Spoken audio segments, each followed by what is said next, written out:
हम लोग तरावी के अंदर हाफिज कुरान बुलाते हैं, बाद तो फिक्स ही होते हैं, अच्छा पढ़ाते हैं तो चलो। लेकिन होता क्या है जी, वो हाफिज कुरान साहब आप आके 2 रकत नमाज पढ़ाइएगा, हमारे मुक्तदी देखेंगे कि आप कैसी आपकी क़िराअत है, फिर हम आपको रखेंगे। अब वो मेरे ख्याल में गौस खुतब अब्दाल ही होता है, क्योंकि हम जैसा निकम्मा खड़ा हो रियाकारी से बच जाए ये पॉसिबल नहीं है। जब उसे पता है कि इसी क़िराअत पर मेरी तकर्रुरी मौकूफ है तो वो क्या है करके पढ़ेगा, वो तो इतना खूबसूरत पढ़ने की कोशिश करेगा कि सारे नमाजी मुतासिर हो जाए।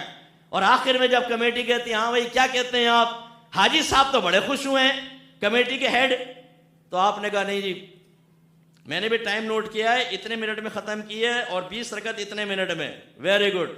आपने सिर्फ क़िराअत सुनकर उसको खड़ा कर लिया, ये सवाल क्यों नहीं किया कि ये बताओ गुस्ल कैसे किया जाता है, गुस्ल कैसे वाजिब होता है, उसकी सूरतें बताओ, जागते में कैसे वाजिब होगा, सोते में कैसे वाजिब होगा, नजासत गलीजा खफीफा क्या है, तुम्हारे कपड़े घर में कैसे पाक होते हैं, तुम्हारी औरतों को कपड़े पाक करने आते हैं, नमाज की शराइत बताओ, फराइज बताओ, वाजिबात बताओ, मुफ्सिदात नमाज बताओ, लुकमा तुम कहां ले सकते हो कहां नहीं ले सकते।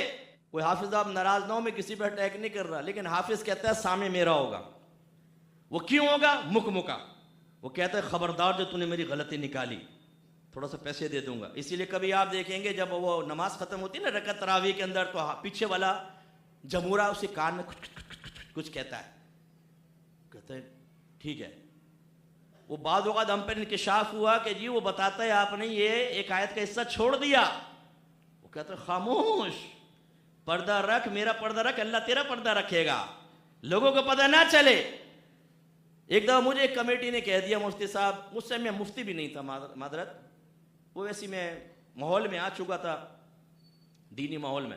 उन्होंने कहा जी ये हम हाफिज साहब लाएं, आप भी ज़रा बैठ कर सुने और नमाज पढ़ लें इनके पीछे।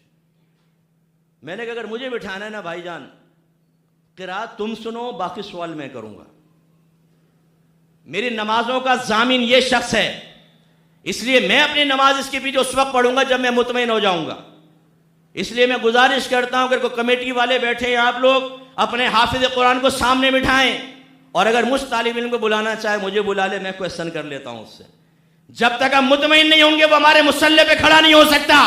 सिर्फ हिफ्ज़ कुरान नमाज पढ़ाने के काबिल बनाने के लिए काफी नहीं है, जब तक कि उसको शरई मसाइल ना आते हो। शरई मसाइल आएंगे तो वो नमाज पढ़ाने के काबिल है, वरना वो नमाज पढ़ाने के काबिल नहीं।